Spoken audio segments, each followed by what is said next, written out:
Steve Morgan for Fishing Monthly magazine's down here on a stinking hot summer's day in Melbourne, and we're in the Patterson River on the banks of Port Phillip Bay, and I'm with Andrew Stephen. And Andrew, you're from Melbourne Marine Centre, and we've done several of these Northbank boat tests in the past, and this is another of the Northbank family.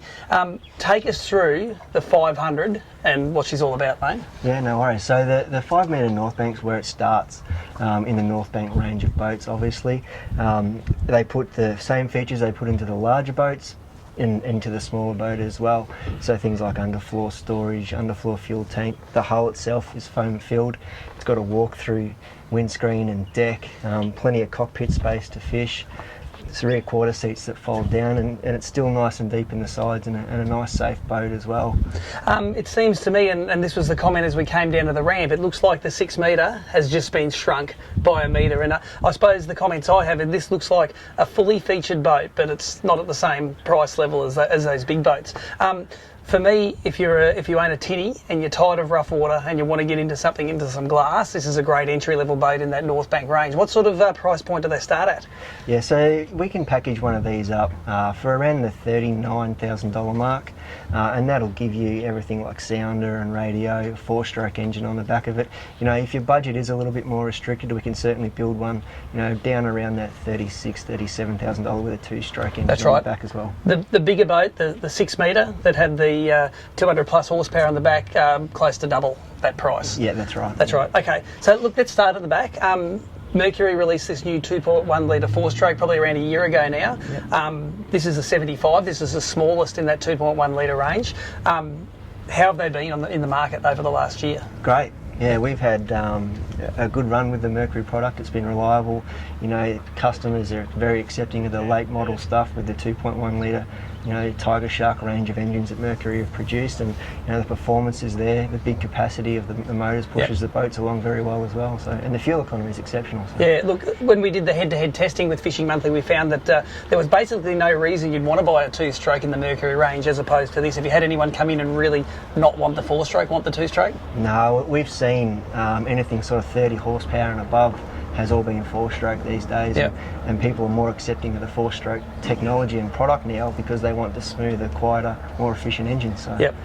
Well, let's work our way forward. You've got the 2 fold-down seats, which means realistically it's very comfortable seating for at least 4 people on this boat, and that's a good capacity. It's got the shaded area. So as far as a good family and fishing boat, this ticks a lot of boxes, doesn't it? Absolutely. Yeah. So you know, like you said before, you've got those quarter seats down the back there, which fold down, so you can still get right to the back of the transom of the boat when the fishing's happening, and fold them up when you do want to, you know, have somewhere seated where you're travelling to a different fishing spot for the family.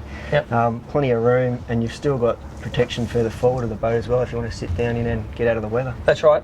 Now this boat here, this one's about to be picked up by Ian Proctor, one of your customers. Yep.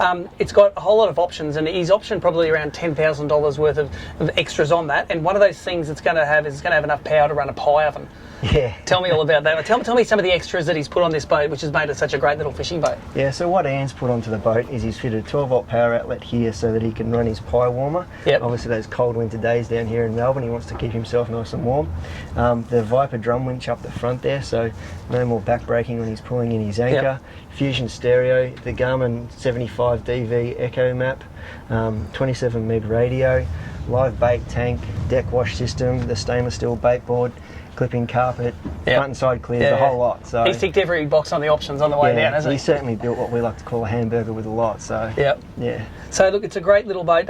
Today it's a pretty nasty day. It's a high 30s, and it's a couple of metres of swell out the front here. So we're going to give this guy a little bit of a water test to see what it's like, take a few photos, and maybe we'll retire to the flat water to do some of the performance statistics. So let's go and take this boat for a run. Let's let Andrew and we'll put Ian's boat through its paces.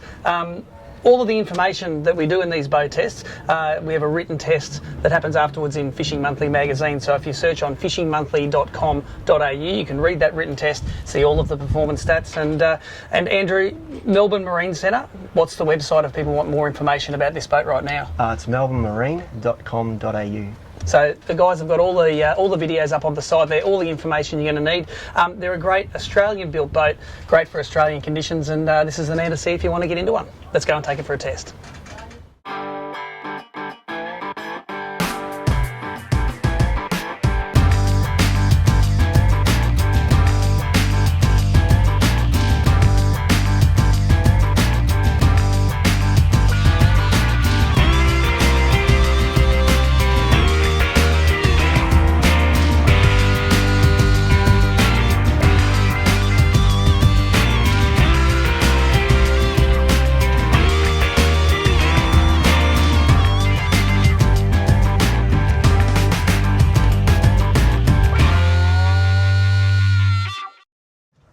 So one thing they say about Melbourne is if you don't like the weather, it'll change. And for today, for us, it's changed for the better. And what started off as a metre plus of nasty chop out in front of the Patterson River has turned into a wonderful afternoon with only 2 dropping down to around 1 foot of chop. And that's perfect conditions for this little 500 Northbank. The 75, when you hit that throttle down, it's got a 16-inch Vengeance prop on it. This thing jumps out of the water, and it's very trim sensitive. So if you trim the boat just right, which means a little bit trim up when you're heading into it and trim down when you're heading with it, the boat rode beautifully. And I imagine a boat like this, probably a family boat in a lot of situations, you don't want to beat the missus up, you don't want to beat the kids up, and if you drive this boat properly, that's exactly what it's going to do.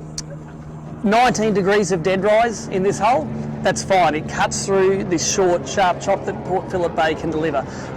Also, this boat, very easy to get on and off the trailer. This one here is set up with an automatic clutch system at the front so that you can launch and retrieve this boat one up. No problems at all. The little Viper drum winch at the front, very small diameter drum because the rope you need on these smaller boats isn't as thick as the ones on the bigger boats. So it's compact, it's quiet, it's the right price, and frankly I don't see too many boats nowadays that don't have an anchor winch there to help you in your fishing. Of course, more information on this boat, see the guys at Melbourne Marine Centre, Andrew Stephen and his team. They will be happy to point you in the right direction.